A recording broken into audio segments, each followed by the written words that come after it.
Das Kölsche Ding der Woche. Uli und Frank präsentieren euch der Podcast zur stärksten Stadt auf der Welt. Kompakt, subjektiv, völlig vor in die Nummer und natürlich für lau. Hallo und herzlich willkommen, schön, dass ihr alle wieder da seid. Ein lautes Alarv, mir gegenüber sitzt das Funke-Mariechen aus Köln-Zollstock, die Frank. Sehr nett von dir, lieber Uli. Und mir gegenüber sitzt wie immer der lebende Brockhaus des Fasteleer, der Jecke Uli. Und wir möchten heute euch die Karnevalsbegriffe im Schnelldurchlauf von Alarv bis Zölibat. Okay, der ist auch nicht dabei. Und wir starten direkt mit dem ersten Wort, lieber Uli, das ist der Ätzebär. Der Ätzebär, das ist tatsächlich eine der uraltesten Formen des Karnevals, also lang bevor den 1823 neu erfunden worden ist. Das ist auch irgendwie aus uralter Zeit noch. Das ist der Winter. Ätze sind Erbsen und der Ätzebär ist also quasi der Erbsenbär. Da wird der Kostümträger in Erbsenstroh eingewickelt und führt dann den Winter vor und somit auch aus, weil wenn der Karneval kommt, ist der Winter vorbei. Und der Ätzebär symbolisiert halt die uralte Form des Karnevals. Der nächste Begriff ist Ajuja. Wenn der Kölner im Karneval seine Freude laut herausrufen will, dann ruft er Ajuja. So heißt es auch in dem gleichnamigen Karnevalslied Ajuja, Ajuja, jetzt jedet wieder Ajuja, jetzt jedet los. Laut Aussage des Kölner Erzbistums handelt es sich bei Ajuja um eine Verballhornung des Lobgesanges Halleluja. Allerdings könnte es auch ein Safe-Wort aus dem SM-Club sein, denn weiter geht das Liedtext folgendermaßen: Trägelempa, Trägelempa, Trägelempa mit Breme. Ich han dem Mädchen nixidon et Wort zuerst am Räne. Was auch nicht so richtig Sinn macht, ehrlicherweise. Das macht überhaupt keinen Sinn. Also der Text macht überhaupt keinen Sinn. Wir sind immer noch bei A, Alarv. Dazu haben wir mal ein eigenes Köln-Ding der Woche gemacht. Hört da mal gerne rein. Das ist ein uraltes Wort, gab es schon lange vom Karneval und zeigt eigentlich oder heißt eigentlich Köln über alles. Aber mehr dazu in unserer eigenen Folge. Der nächste Begriff ist das Eschekreuz. Gläubige Christen lassen sich an Aschermittwoch ein Kreuz aus Asche auf die Stirn meißeln. Der Geistliche spricht dabei die Worte: Bedenke, Mensch, dass du Staub bist und wieder zum Staub zurückkehren wirst. Das Kreuz steht dabei für Buße, Reinigung und Vergänglichkeit. Mit anderen Worten, egal was du gemacht hast über Karneval, alles wieder Jod. Wir sind noch bei A. Aschermittwoch. Aschermittwoch ist aber eigentlich das Ende des Karnevals und der Beginn der Fastenzeit. Also Karnevalsdienstag nochmal auf die Kacke hauen und Aschermittwoch dann das Eschekreuz sich abholen. Und das wusste bereits Job Schmitz, der geschrieben hat: An Aschermittwoch ist alles vorbei, die Schwüre von Treue, sie brechen entzwei. Von all deinen Küssen darf ich nichts mehr wissen, wie schön es auch sei, dann ist alles vorbei. Und wenn man mal so ein bisschen sich die Karnevalhistorie anguckt, so manches schöne Fisternöllchen hat am Aschermittwoch tatsächlich ein jähes Ende gefunden. Wir kommen zu dem Buchstaben B. B wie Bellejek. Das ist die einzig lebende Wecker ohne Snooze-Taste. Die Figur des Bellejek war fast vergessen, bis die große allgemeine Karnevalsgesellschaft von 1900 Köln e.V. in der Session 0809 diese Tradition wiederbelebt hat. Der Bellejek ist der Hofnarr und trägt ähnlich wie Till Eulenspiegel ein Kostüm mit kleinen Glöckchen und einem Narrenkäppchen. Heute zieht der Bellejek sehr früh an Weiberfastnacht durch die Stadt und weckt, unterstützt durch laute Spillmannszüge, die Jecken. Sein Ziel ist die Hofburg. In der Hofburg wohnt nämlich das Dreigestirn. Dort werden Prinz, Bur und Jungfrau durch laute Rufe Obston, Obston, also aufstehen, aufstehen, geweckt. Und nach dem erfolgreichen Wecken wünscht der Bellejek dem Dreigestirn eine erfolgreiche Tag und zieht wieder durch das Städtchen. Blaue Zylinder, das kennen allerdings tatsächlich die wenigsten. Es ist so, dass die jeweiligen Extolitäten, also Ex-Prinz, Bauer und Jungfrau, im Jahr nach ihrer Regentschaft abdanken und dann ziehen die blaue Zylinder an.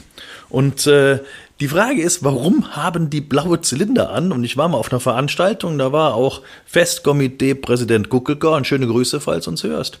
Und ich habe ihn gefragt: Herr Guckelgorn, was ist das eigentlich mit den blauen Zylindern? Ja, er kannte das. Ich sagte, aber wo kommt das denn her? Er wusste es selbst nicht. Also, er hat dann aber just in time nachgefragt und eine halbe Stunde später hatte ich die Antwort.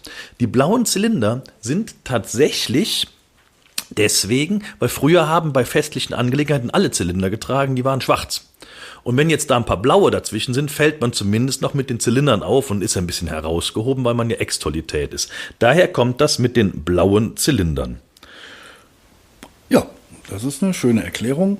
Vielleicht liegt es auch daran, dass die einfach die nächste Session, wenn sie nicht mehr Karnevalsprinz sind, absolut Gas geben können und sind die ganze Zeit blau. Man weiß es nicht.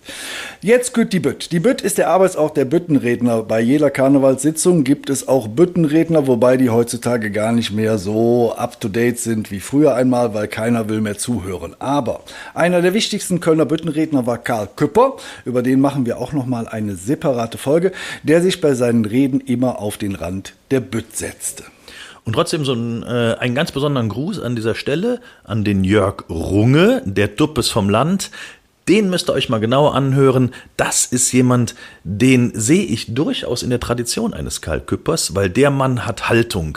Der bezieht auch Stellung auf der Bühne, auch wenn es weh tut. Insofern, lieber Jörg, mach Wigger so.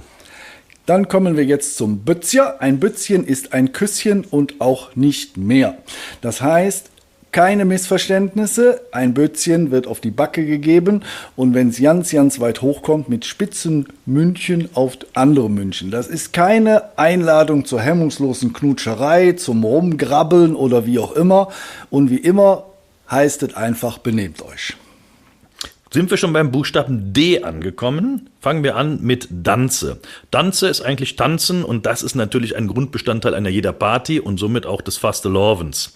Das Problem ist allerdings, in diesen engen Kneipen kann man eigentlich nicht wirklich tanzen, sondern man schunkelt eigentlich nur, aber eigentlich reicht das ja auch und ist schön, es ist gemütlich, nicht so anstrengend und wenn man sich so ein bisschen geschüttelt hat beim Schunkeln, geht das nächste Kölsch schon direkt viel besser wieder runter. Der nächste Begriff ist die dicke Tromm. Das ist eine große Trommel, die zusammen mit einem kleinen Trömmelchen, sage ich mal, der Inbegriff des Karnevals ist und eigentlich den Takt angibt. Hauptsache laut und im Idealfall natürlich auch im Takt. Und ich kann mich noch daran erinnern, wie wir mit dem Kegelclub von meinen Eltern immer Rosenmontags mit 20 Mann als Lappenclowns verkleidet über die Fringsstraße gezogen sind und ich durfte die Tromm tragen und auch Trupp kloppen. Das war schön. Und du hast ja das richtige Rhythmusgefühl. Ja, natürlich, das war richtig schön.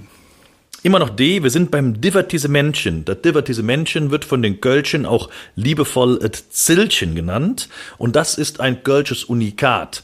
Stellt euch mal vor, jedes Jahr stellen sich 100 Sänger der Bühnenspielgemeinschaft Cäcilia Wolkenburg auf die Bühne und bringen ein wirklich komplett neues kölsches Musical auf die großen Bretter. Also die sind im Opernhaus oder mangels Opernhaus momentan, sind die im Staatenhaus und machen da eine richtig hammerharte Aufführung mit Orchester, mit allem Gedöns. 30 Vorstellungen, ungefähr 30.000 Zuschauer und viele, viele mehr gibt's noch im Fernsehen. Die feiern dieses Jahr 2024, 150. Geburtstag. Herzlichen Glückwunsch, liebes Zilchen. Herzlichen Glückwunsch. Jetzt immer noch D, das Dreigestirn. Ein Thema, welches ganze Bibliotheken füllen könnte. Das machen wir aber nicht, weil ihr müsst einfach nur die Folge zum Dreigestirn hören, die wir aufgezeichnet haben. Gleiches gilt für die Jecke 11. Da haben wir auch schon mal ein Köln-Ding der Woche drüber gemacht. Hört da mal rein. Die 11 ist die Jecke-Zahl des Karnevals. Jetzt kommt der Elverrat. Eine Karnevalssitzung ist nichts ohne den Sitzungspräsidenten plus 10 weitere Personen. Fertig ist der Elverrat. Doch während der Präsident, sag ich mal, meistens mehr oder minder eloquent so durch so eine Sitzung führt und was weiß ich, die einzelnen Protagonisten dann immer mal so vorstellt, hat man bei den anderen, die da so manchmal so rumsitzen, das Gefühl, die würden Sozialstunden ableisten und schauen da so gelangweilt und gequält so durch die Ecke rum. Ganz anders bei der Stunksitzung. Dort stellt nämlich jeden Abend eine andere bunte, immer gut gelaunte Truppe den Elverrat. Und wer war 2019 im Elverrat der Stunksitzung? Das kann ja nur der Uli gewesen sein. Richtig. Wie kommt man da eigentlich dran? Da musst du dich da bewerben und dann musst du Glück haben und gezogen werden. Schönen Gruß an meine Schwester, die das damals alles organisiert hat. Sind wir bei F, Fastelovend. Also wir haben ganz, ganz viele Wörter für unseren Karneval. Fastnacht, Fasenacht, Fasnacht, Fasnet, Fasching, Fasteleer, Fastabend, 5. Jahreszeit oder eben das schönste Wort Fastelovend. Die genaue Herkunft, da gibt's ganz, ganz viele entsprechende Erläuterungen. Es hängt natürlich mit dem Fasten eigentlich zusammen, weil man könnte sagen, es ist der Abend vor dem Fasten, weil danach beginnt die Fastenzeit und da kann man nochmal so richtig auf die Kacke hauen. Auf jeden Fall gibt's den ersten Nachweis dieses Begriff aus dem Jahr 1341. Da haben die Kölner Ratsherren sich selbst verpflichtet, die Stadtkasse nicht mehr zu Zwecken des Fasterwende zu plündern. Könnte die Höhe noch uns machen. F wie das Festkomitee und frei nach dem Motto, nix ist so ernst wie der organisierte Fastelavond, so staatstragend sind die Mitglieder und Vorsitzenden des Festkomitees. Das Festkomitee Kölner Karneval von 1823 ist der Dachverband der Kölner Karnevalsgesellschaften.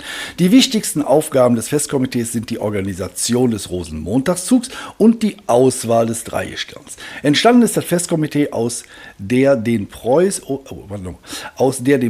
geschuldeten Neuordnung des Karnevals. Ganz in preußischer Manier wollte man das wilde und ausufernde Treiben des Karnevals Anfang des 19. Jahrhunderts in geordnete Bahnen lenken und gründete deshalb dieses hervorragend organisierte, festordnende Komitee.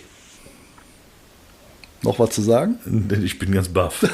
Das nächste Wort können der Frank und ich nur vom Hörensagen her. Wir beide haben damit definitiv nichts zu tun. Es geht um F wie ein Fisternölche. Ein Fisternölchen ist eine eher geheime Liebschaft, die auch oft mal so ein bisschen nebenher betrieben wird, also neben der eigentlichen Liebschaft, die man so hat. Wenn du an Karneval ein Fisternöllchen hast, dann hast du ein spezielles Fastelavonds-Fisternöll. Damit kennen wir uns aber auch nicht aus. Ja, und der nächste Begriff reiht sich da direkt ein. Das ist der Pfütschensföhler. Der Pfütschensföhler hat im Karneval absolut nichts verloren. Der schleicht sich nämlich durch die Kneipen und Gassen und jedem Mädel, was ihm entgegenkommt, grapscht er an der Hingersch. Deshalb ist der Pfötchen, also der weibliche Po, absolut tabu. Absolut. Richtig. Und wenn ihr eine Pfütschensföhler seht, sagt ruhig dem Personal Bescheid, wo ihr seid, der Fligerus. Genau. F wie 5. Jahreszeit, wieder eine andere Bezeichnung für den Fastelavond. Das Schöne ist, wir in Köln haben neben Frühling, Sommer, Herbst und Winter auch noch die 5. und tatsächlich die schönste Jahreszeit. Das ist bei uns der Fastelavond. F wie Funken, ganz, ganz, ganz, ganz wichtig. Entstanden aus einer Persiflage auf die ungeliebten preußischen Militärs, handelt es sich bei den Funken um ganz besondere Karnevalisten in der Tradition der ehemaligen Stadtsoldaten. Früher waren diese etwas verlottert und mussten ihr karges Salär durch das Stricken von Strümpfen aufbessern. Heute sind die Funken stets pickfein, was bei den vereinsinternen zahlreichen Uniformen und Mützenkapellen penibelst kontrolliert wird. Das sind Mützenappelle, keine Kapellen. Ach, Mützenappelle, Entschuldigung, ja, ich habe nicht gedient, man merkt es. Bei den ganz traditionellen Funken, wie zum Beispiel bei den Kölsche Funke Rot-Wies von 1823 e.V., besser bekannt als die Roten Funken, handelt es sich satzungsgemäß um reine Männervereine, was sonst.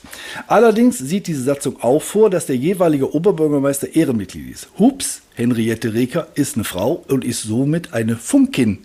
Die erste Funken. Wichtigstes Merkmal der Funken sind die Knabüs, das ist ein hölzernes Gewehr mit einer Blume im Lauf, und das Stippepfütchen. Wird das nochmal näher erläutert? Ja, wird nochmal. Dann lasse ich das jetzt mal weg. Übrigens, in eins der Traditionschors zu kommen oder bei den Funken reinzukommen, ist mal gar nicht so einfach. Ist ein bisschen so wie bei den Hells Angels, ne? Also natürlich ohne diese ganzen kriminelle Kram, sage ich jetzt mal. Man ist zuerst Prospekt und dient sich mit Eindecken und Hilfsarbeiten bis nach oben. Kann man dazu sagen? Kann man so mal sagen. Ganz beliebt bei meinen Innenstadtführungen geht das Thema auch immer um den Eid, den man leistet, wenn man als Prospekt anschließend zum echten Funken wird.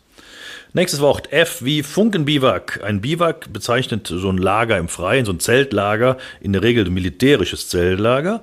Und wenn ihr mal die ganzen Funken alle in Aktion sehen wollt, müsst ihr zum Funkenbiwak gehen. Da gibt's nämlich nicht nur ganz viele Funken, sondern auch reichlich Kölsch, Ätzezup, und dann gibt's ganz viele Besuche von anderen Spielmannszügen und ganz viele Bands spielen da. Ich bin mir nicht ganz sicher, ob die das immer noch so machen. Früher war das so, hast du dir ein Glas gekauft und hast den ganzen Tag Freibier gehabt. Glas kostet, was weiß ich, 20 Mark damals oder so. Und dann konntest du immer weiter trinken mit dem einen Glas. Das ist eine super Idee. Eine gute Idee, ne? Ja. Flatrate saufen sozusagen.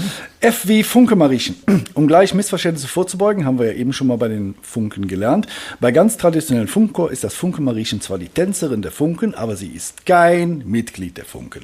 Und warum nicht? weil sie eine Frau ist. Muss man mal ganz klar so sagen. Sie tanzt mit dem Tanzoffizier auf den Bühnen dieser Städten und überall, wo sie gebucht werden. Und es ist wirklich Hochleistungssport. Das kann man nicht mal irgendwie so nebenbei machen, sondern die trainieren. Und die haben auch Choreografien und was, wie auch immer. Also die leisten richtig etwas. Entstanden ist die Figur des Funke Mariechens aus den, jetzt wird's schwierig, Marketenderinnen. Habe ich sehr souverän. Sehr souverän, okay. Die früher militärische Truppen mit Waren versorgt haben, in der Regel Tabak und Schnaps. Ja? Daher tragen viele Mariechen bis heute ein kleines Fässchen am Gürtel, allerdings ist dieses Fässchen eher symbolisch. G wie Geisterzug. Wenn man zurückguckt, klar haben wir diesen Beginn des Karnevals, 1823, organisierter Karneval, aber die genauen Anfänge des Karnevals sind natürlich Jahrhunderte, Jahrtausende früher von. Es ging nämlich darum, dass man im Frühjahr, wenn der Winter vorbei war und der Ätzebär fort war, die Geister, die im Haus überwinterten, vertreiben musste. Und dann muss man dafür sorgen, dass anschließend die Aussaat pünktlich kam, damit man wieder entsprechend ernten konnte. Und dann hat man in der Nacht einen Geisterzug gemacht, damit die Geister weggeschickt werden. Und somit sind diese Geisterzüge wirklich eins der ältesten Rituale im Karneval. Was allerdings in Köln total eingeschlafen ist, das gab es halt über Jahrhunderte lang nicht mehr. Bis 1991. 1991 war der Golfkrieg. Der Rosenmontagszug wurde abgesagt und genau in die Lücke sind nämlich dann die alternativen Karnevalisten eingestiegen, insbesondere Jürgen Becker, schönen Gruß, falls du uns hörst, insbesondere Jürgen Becker, die haben dann einfach mal das Regiment übernommen und haben fast genau auf der Strecke des Rosenmontagszugs einen eigenen unorganisierten Zug zu machen. Das war der Oberknaller, im Schneetreiben sind die unterwegs gewesen und das war die Wiedergeburt des Geisterzugs in Köln. Seitdem gibt es den Verein Ätzebär und Co. Und anders als der traditionelle Karnevalszug gehen die immer unter einem ganz bestimmten Motto an anderen Ecken durch die Stadt. Und wenn ihr das genau wissen wollt, guckt auf die Geisterzug-Website, da seht ihr genau, wann die wo langlaufen. Das Schöne ist, ihr könnt mitlaufen, ihr müsst euch nicht anmelden, das ist halt ein bisschen anarchisch. Nach dem Geisterzug kommt etwas, was manchmal auch ein bisschen gruselig ist, der Gürzenich. Der Gürzenich ist Kölns wichtigster Saal zum Feiern, das ist Kölns gute Stube und da wird bereits seit 1822 Karneval gefeiert. Und hier findet auch das Hochamt des Karnevals statt, die Prinzenproklamation. Und dann werden die längsten Roben, die schicksten Fräcke und das Tollste vom Tollsten aus dem Schrank rausgeholt und Schaulaufen ist angesagt. Bei Weinzwang übrigens, da gibt es kein Kölsch bei diesen Veranstaltungen, ne? Da könnt ihr euch überteuerten schlechten Wein dann reinpfeifen. Ne? H wie Hofburg, eins der bestgehütetsten Geheimnisse im ganzen Kölner Karneval. Die Hofburg ist der Wohnsitz des Dreigestirns während der Session, also während der Karnevalszeit, also sprich ab Anfang Januar Proklamation bis Aschermittwoch wohnen die drei da in so einer Art Männer-WG. Das war früher das Dorinth, heute ist es das Dorinth, früher war es das Pullman Hotel im Friesenviertel und die haben eigentlich eine komplette Etage für sich und das ist die wirkliche Rückzugsmöglichkeit des Dreigestirns, weil ansonsten haben die ja ständig jemand am Wickel, der dann bei denen unterwegs ist und dann können die in diesen Räumen tun und lassen, was sie wollen. Da gilt nämlich das Motto, what happens in Hofburg stays in Hofburg. Nach dem H kommt ja bekanntlich das I. Dort befindet sich an erster Stelle die Immi-Sitzung. Unter dem Motto Jeder Jack ist woanders feiern seit 2010, Kölner und Zugezogene aus der ganzen Welt Karneval in einer ganz besonderen Sitzung. Dabei spielt die Immi-Sitzung mit dem Begriff Immi. Als Immi werden in Köln Zugezogene oder unechte Kölner bezeichnet. Der Immi versucht also den Kölnern zu imitieren. Zuerst auftaucht dieser Begriff in dem Lied Sarens Blutwursch von Gerd Jussehoven. Da heißt es, Sarens Blutwursch, ich garantiere dir, wer nicht richtig Blutwursch sagen kann, dann ist eine Immi, eine Immi, eine Immi. Wobei man eigentlich auch Flönt sät. Ne? Eigentlich ja. Bei der Immi-Sitzung steht das zweite M für Immigration. Dabei ist völlig unerheblich, ob du Bayern, Botswana, Ostfriesland, Oererken, Schwick, Leverkusen kommst, Gladbach, wie auch immer, du bist eine Immi und dann gibt es für dich eine eigene Sitzung. Dies war der erste Teil unserer Karnevalsbegriffe. Nächste Woche geht's weiter. Freut euch auf sowas wie Jan und Griet, Jecke, Gamelle und Knabüs. Vielen Dank, Allah, feiert ordentlich und nicht zu knapp. Vielen Dank fürs Zuhören. Und da wir natürlich absolut davon ausgehen, dass euch der Podcast gefallen hat, folgt ihr jetzt natürlich auch bei Spotify und zusätzlich noch auf der Webseite des Köln-Lotsen, köln-lotse.de oder bei dem ganzen Social-Media-Gedöns, Instagram, Facebook und wie sie alle heißen, überall einfach Köln-Lotse gucken, dann findet ihr uns.